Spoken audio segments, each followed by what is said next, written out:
We will continue to practice active shooter scenarios because you never know when that sound that you think you heard is the exact sound that you thought you heard.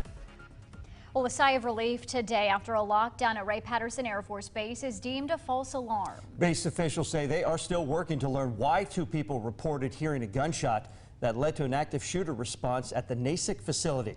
News reporter Madeline Ashley is live at Wright-Patterson Air Force Base with updated information on what led to several tense hours at the base. Madeline?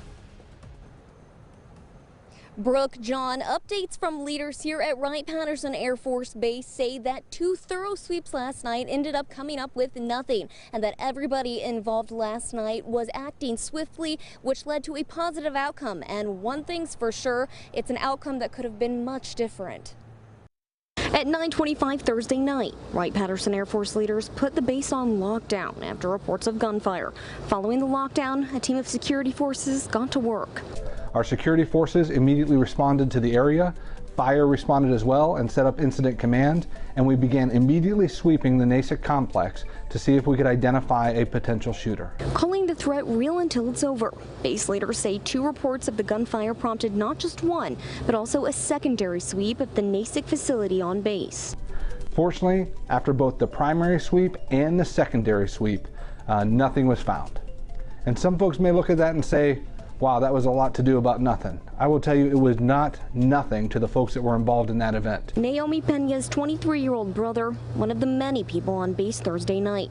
After the all-clear was given by base early Friday morning, Pena says her brother is doing amazing. He kept telling us he was safe, but I knew that I needed to pray, and I knew that I needed to put him in God's hands. And he kept telling us that he was fine and that he was safe and for us not to worry. Base leaders proud of the way their team reacted to a potentially dangerous threat.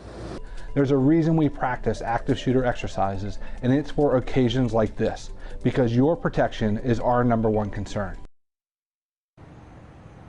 Though no shots were fired, investigators are still working to find out just what those 2 sounds were that those people heard, and we're going to continue to keep you updated on what we find out and what eventually we find out caused that sound. Live at Wright-Patterson Air Force Base, Madeline Ashley, 5 on 2.